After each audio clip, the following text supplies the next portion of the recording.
Dan di sini juga ada para sohib-sohib ini lagi istirahat. Luar biasa, ini ada pengersa Oke Haji luar biasa nih. Lagi ngopi. Mantap nih akarnya. Biar kayak santri. Pak Haji, produknya apa?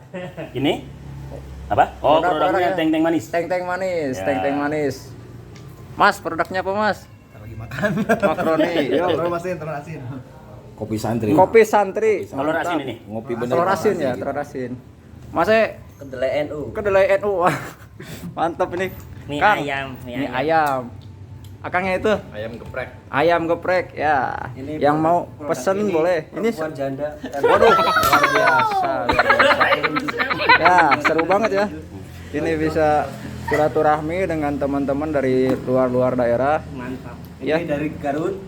Ya, dari Garut ini, Mas. Garut. Masih Garut? Ya, masih Garut. Itu greget, deh. Greget. Greget. Ini dari Setu mana? Garut. Garut juga ya. Ini dari Cirebon. Dari Cirebon. Saya dari Bangladesh. Bangladesh. Wah, jauh banget ya. Siap, siap, siap. Mudah-mudahan kita semua Satu sukses. perjuangan, insya Allah. Satu perjuangan, satu tujuan, satu keberhasilan. Oke, siap, mantap. Salam sejahtera.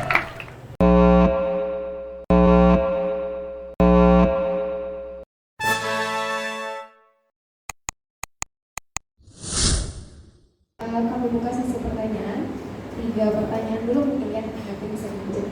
Enggak, kemudian coba dari. Assalamualaikum warahmatullahi wabarakatuh.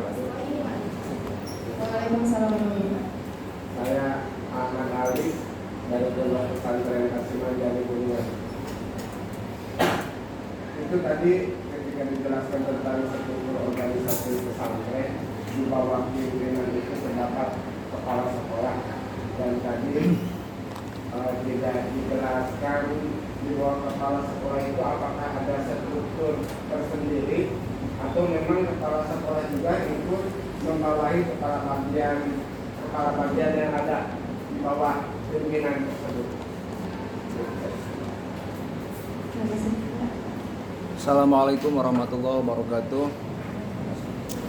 Nama saya Imam Abdurrahman, delegasi dari Pondok Pesantren Al-Ikhlas Cisangkir, Kota Tasikmalaya. Izin bertanya teh. Tadi kan untuk rekrutmen karyawan ini tergantung dari potensi santri tersebut gitu. Apakah dia layak untuk mengelola ataupun jadi karyawan di unit usaha ini atau tidak. Dan juga masyarakat sama.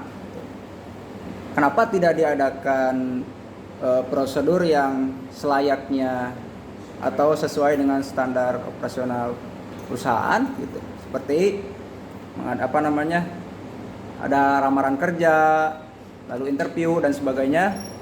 Itu mungkin satu, supaya apakah tidak ada kecemburuan sosial gitu antara santri ataupun masyarakat. Yang kedua, tentang pembelanjaan. Tadi ada bahasa ayo Anda belanja, Anda beramal gitu kan. Itu kan berarti santri wajib membeli produk yang ada di pesantren gitu. Kalau misalkan di luar pesantren itu akan mendapatkan konsekuensi.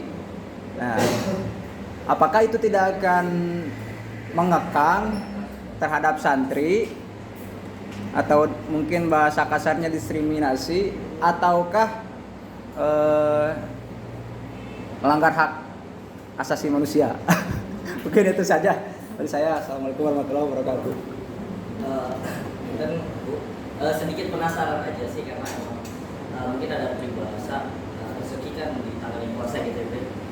Coba kita pengen ngelepas hal itu. Saya penasaran dengan sumber daya santri yang sangat banyak ini, secara tidak langsung kan santri tidak boleh jajan di luar dari pondok pesantren, masih mendapatkan punishment. Nah, secara tidak langsung kan itu menimbulkan kecemburuan sosial bagi masyarakat sekitar, karena memang santrinya banyak banget dan itu berpotensi untuk mengembangkan usaha dari masyarakat di sekitar. Nah, untuk memanajemen kecemburuan sosial yang ada di masyarakat itu seperti apa itu? Penasaran aja. Nyambung Mas pertanyaannya. Nyambung ya. Oke, saya mencoba menjawab satu persatu. Pertama dari Ustadz yang dari Kuningan, menanyakan bahwa struktur organisasi pesantren condong ini apakah di bawah kepala sekolah ini ada bawahannya lagi atau memang masuk ke kepala bagian? Dan mohon maaf ini tidak cukup di slide. Kalau misal di Word mungkin cukup, maka saya dikerucutkan. Yang paling ditonjolkan di sini kepala sekolah sama kepala bagian. Dan sebenarnya kalau memang menurut pemerintah di bawah kepala sekolah ini kan ada Wakasek kurikulum, ada Wakasek Sarpras, ada Wakasek Humas, dan di sini pun ada. Cuman kalau yang ditampilkan di sini cuma kepala sekolah aja sama kepala bagian. Tuh. Jadi mereka kepala sekolah sama kepala bagian ini kepala bagian dan kepala sekolah ini memang di bawah pimpinan. Tapi tidak membawahi kepala bagian pengasuhan KMI bagian itu ya. Membawahi. Yang tadi di bawahnya itu kan ada kepala bagian KMI. KMI ini kan kepimpinan pesantren. Bukan langsung. Oh iya, nggak ada ininya ya, nggak ada pandangan. Nah kalau kepala bagian KMI ini sama di bawah pimpinan kepala sekolah, tapi di bawah pimpinan juga, di bawah kepala sekolah, di bawah pimpinan juga. Karena kepala bagian KMI kalau di luar ini sebagai Wakasek kurikulum mungkin, semua yang mengatur jam ngajar, semua yang mengatur KBM ini di kepala bagian KMI. Tapi tetap ada Wakasek kurikulum kalau menurut pemerintahnya seperti itu. Itu mungkin Bapak ada yang ditanyakan?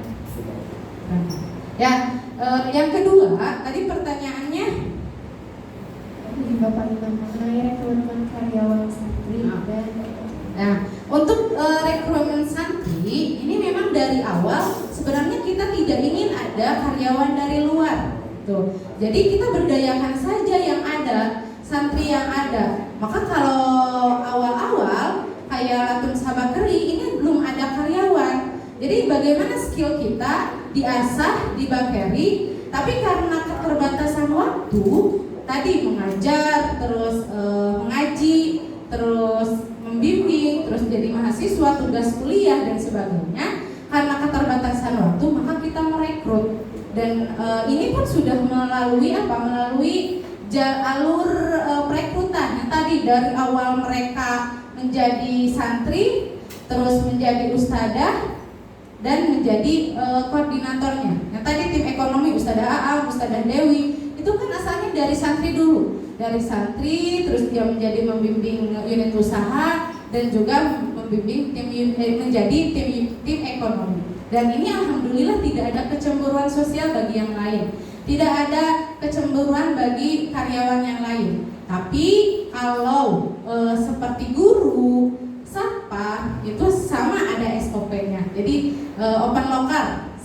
Seperti sekarang bulan Juli ini kita lagi open rekrutmen untuk guru IPA, guru biologi, guru BK. Nah ini sesuai. Kalau untuk guru, kalau untuk satpam sesuai. Tapi kalau untuk karyawan tidak. Ketika potensinya bagus kita pertahankan. Ketika tidak, ya udah berarti kita akan dari sini. Seperti itu. Oke, siap. Terus tadi udah. Satu lagi yang jajan di luar. Ya, yang belanja di luar. Ya, yang belanja di luar. Kenapa tidak menjadi nyambung ya sama Ustadz yang satu lagi?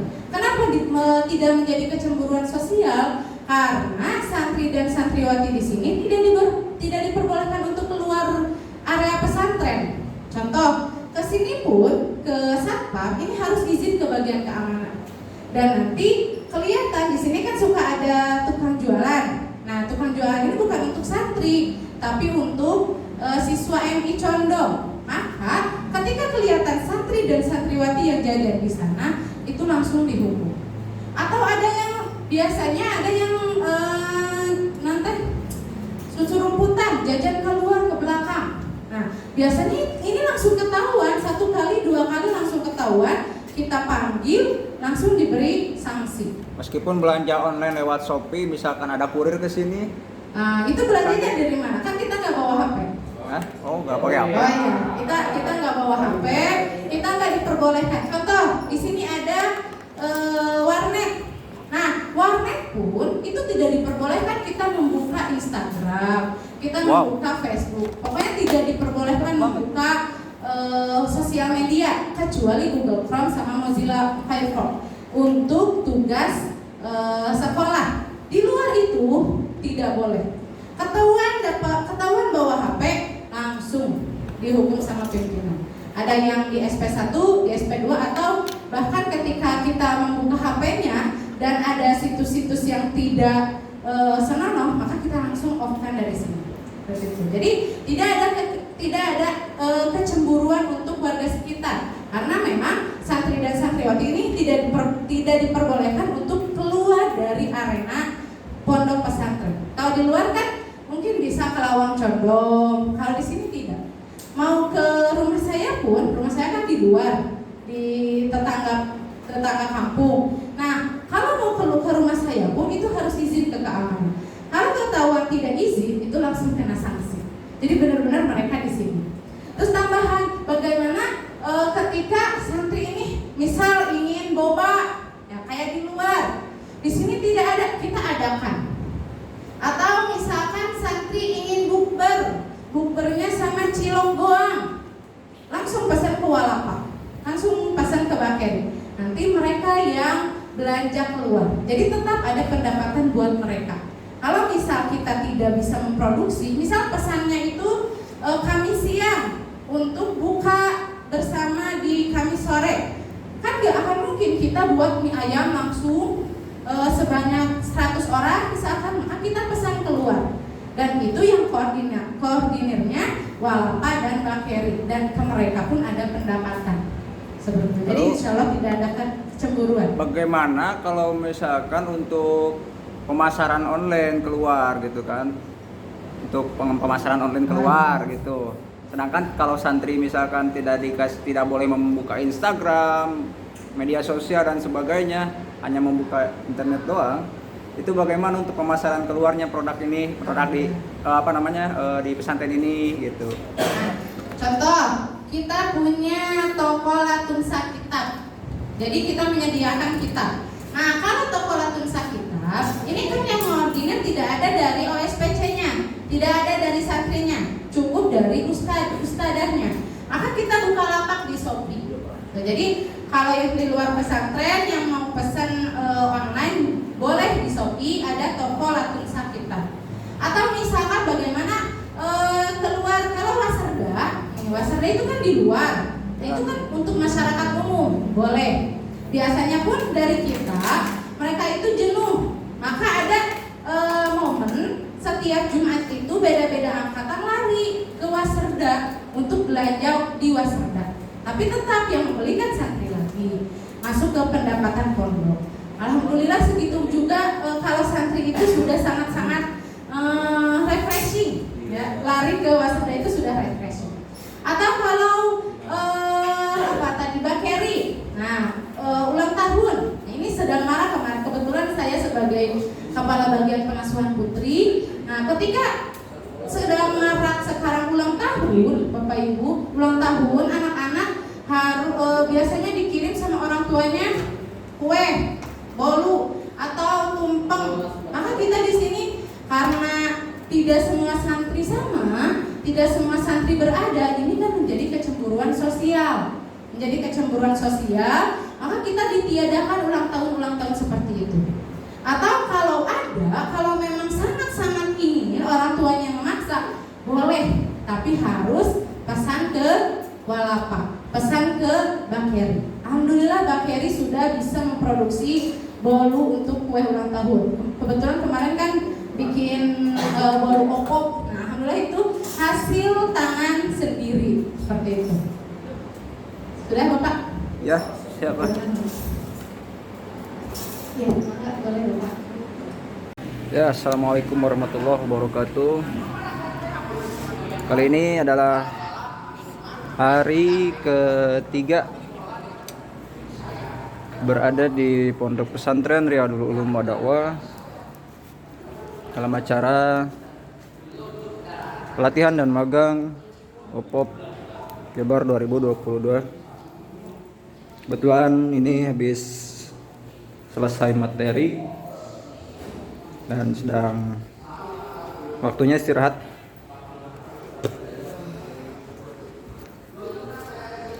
Ya, inilah suasana di penginapan. Ada masnya yang ganteng nih. Mas dari mana mas? Kabupaten Bogor. Kabupaten Bogor, luar biasa. Produknya apa mas? Sirup buah pala. Wah, sirup buah Pala. pala. Wih, unik banget produknya ya. Ini bisa dipesan nih sama mas ini nih. Nomor WA-nya berapa mas? Sebutin mas. 0818 0818 0210 0210. 3301. Ya, itu nomor WA-nya ya. Oke. Sahabat, kalau mau pesan apa tadi? Sirup buah pala. Sirup buah pala bisa ke mas yang ini nih. Siap. Luar biasa. Makasih mas ya. Oke, sama-sama. Yuk. Dan di sini juga ada para sohib ini lagi istirahat. Wah, luar biasa, ini ada pengursa Oke Haji luar biasa nih. Lagi ngopi. Mantap nih Rokok akannya. lah, biar kayak santri. Pak Haji, produknya apa? Ini apa? Oh, produknya teng-teng manis. Teng-teng manis, Ya. teng-teng manis. Mas, produknya apa mas? Lagi makan. Makroni. Yo. Telur asin. Kopi santri. Kopi santri. Telur asin ini. Ngopi bener. Telur asin ya, gitu. telur asin. Masnya Kedelai NU. kedelai NU. Wah, mantap ini. Mie Kang, ayam, mie ayam. Akangnya itu Ayam geprek. ayam geprek ya. Yang mau pesen boleh. Ini Janda. waduh, luar biasa, luar biasa. Ya, seru banget ya. Ini bisa silaturahmi dengan teman-teman dari luar-luar daerah. Mantap. Ya. Ini dari Garut. Ya, dari Garut ini Mas. Garut. Masih Garut? Ya, masih Garut. Itu greget, deh? Greget. Greget. Ini dari Setu mana? Garut. Garut juga ya. Ini dari Cirebon. Dari Cirebon. Saya dari Bangladesh. Bangladesh. Wah, jauh banget ya. Siap. Mudah-mudahan kita semua sukses. perjuangan, insya Allah. Satu perjuangan, satu tujuan, satu keberhasilan. Oke, siap, mantap.